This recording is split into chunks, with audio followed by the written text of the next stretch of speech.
저는 가 시술도 쉽고 빠르고 효과도 좋다고 생각하고 치료 방법으로 선호합니다. 안녕하세요. 잠실에서 22년간 레이저 미용 클리닉을 운영하고 있는 남이채 주종 원장입니다. 오늘은 모공 각화증에 대해서 알아보겠습니다. 우선 모공 각화증하고 감별, 그러니까 구별해 봐야 될 것들이 있겠죠. 증상의 모양은 비슷하지만 정상인 경우가 있습니다. 우리 몸에는 교감신경이라는 게 있습니다. 심장이 막 뛰고 눈이 커지고 털이 서고 근육이 긴장되는, 즉 쉽게 말해서 위급한 상황에서 도망가기 좋은 신체 조건을 만드는 신경을 교감신경이라고 합니다. 이 교감신경은 우리 몸의 모공에 있는 털을 세울 수가 있어요. 그러니까 당연히 모공이 약간 좀 튀어나오면서 두드러지겠죠. 이것을 보통 닭살이라고 합니다. 이 모습은 모공 각화증하고 되게 유사하지만 교감신경이 가라앉으면 증상도 사라집니다. 반면에 모공 각화증은 콧구멍 안에 코딱지로 가득 찬 것처럼 뭐가 들어있기 때문에 지속적으로 현상이 유지가 되죠. 각질은 28일 만에 떨어져 나가는 정상 생리 현상을 가지고 있는데요. 이 각질이 과도하게 증식되어서 모공 안으로 쌓여 들어가서 누적되어 모공을 막는 일이 벌어집니다. 이것을 모공 각화증이라고 합니다. 또 구별해 봐야 될 게 안면부의 이쪽 턱 부위하고 목 부위가 약간 붉으면서 막 오돌토돌 막 튀어나온 경우가 있거든요. 이거는 안면 경부 모낭성 홍색 흑비증이라고 해서요, 모공 각화증의 친척 정도로 생각되고 있는 병이 있습니다. 모공 각화증의 원인에 대해서 알아봅시다. 첫 번째로는 유전성의 원인이 있습니다. 상염색체의 우성 유전 형질을 띱니다. 즉 부모님 중에 모공 각화증이 있으시다 그러면 나도 있을 확률이 50%라고 생각하시면 됩니다. 보통 이 모공 각화증은 10대에 발생해서 30대에 들어가면서 사라지는 경우가 많지만 피부가 건조한 특성이 있는 분들은 50대에도 남아있는 경우가 꽤 있습니다. 두 번째, 피부 질환이 있으신 경우에도 모공 각화증이 잘 악화됩니다. 아토피 피부염이나 건조한 피부에서 잘 악화되는 편입니다. 세 번째, 외부 자극에 의해서 악화되는 경우도 있습니다. 보시기에 불편한 경우 집에서 막 때밀이 수건으로 막 밀거나 물리적 필링제로 여러 번 반복해서 제거해 보려고 노력하는 경우가 있는데, 이런 경우는 치료가 거의 되지 않죠. 그냥 자극만 되는 경우가 많은 거죠. 우리가 팔꿈치가 책상에 계속 문대서 검어지는 것처럼 튀어나온 모공 각화증도 때밀이 수건 같은 것으로 계속 마찰을 주면 붉거나 검게 변하게 됩니다.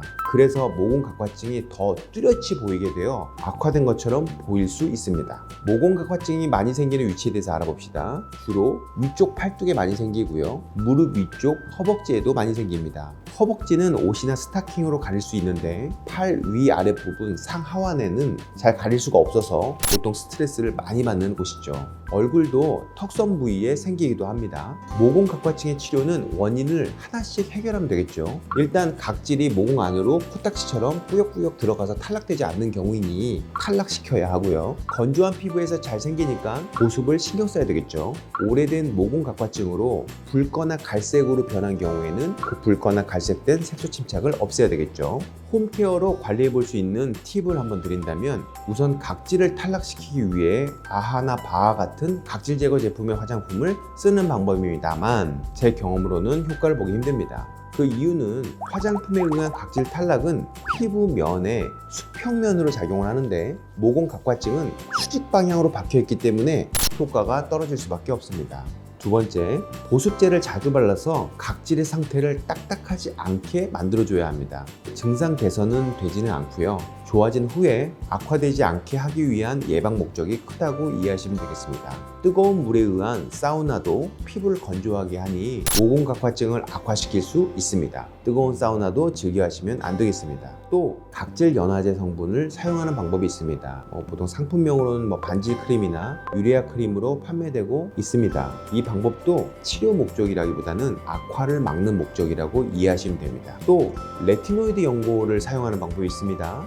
스티바 20 크림 등이 있는데요, 이 제품은 각질의 턴오버를 빠르게, 그러니까 조금 빨리 회전하게끔 각질을 탈락시키는 효과가 있어서 모공 각화증 치료 목적으로 사용해 볼 수 있습니다. 전문 의약품으로 처방을 의사에게 받으셔야 약국에서 구매할 수 있습니다. 주의사항 등은 제가 따로 영상을 만들어 놓은 곳이 있으니까 시청해 주시면 되겠습니다. 피부과에서 하는 모공 각화증 치료에 대해서 한번 알아봅시다. 결국 쌓여있는 모공에 있는 각질을 제거, 벗기는 거죠. 치료 농도에 아하, 바하, 알라딘, 해초 등등의 화학적 필링을 사용하는 방법입니다. 다른 방법으로는 레이저로 모공 각화증 안에 있는 각질을 제거 혹은 벗기는 방법이 있죠. 라미치에서는 어뷸야그 계열의 BBL 줄 레이저나 DRT 레이저 등을 사용합니다. 화학적 필링 방법하고 레이저로 하는 방법이랑 둘 다 제거하는 방법이니 어떤 게 좋을지는 선생님들마다 다르겠지만 저는 레이저가 시술도 쉽고 빠르고 효과도 좋다고 생각하고 치료 방법으로 선호합니다.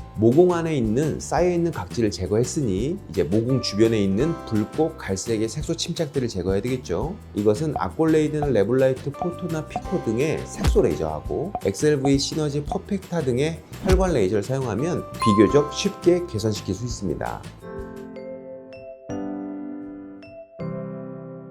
오늘은 모공 각화증에 대해서 알아보았는데요. 도움이 좀 되셨습니까? 더 궁금한 내용이 있으시면 댓글에 남겨주세요. 제가 성실히 답변해 드리도록 하겠습니다. 오늘도 영상 시청해 주셔서 감사합니다. 지금까지 라미체 클리닉 대표원장 주원장이었습니다.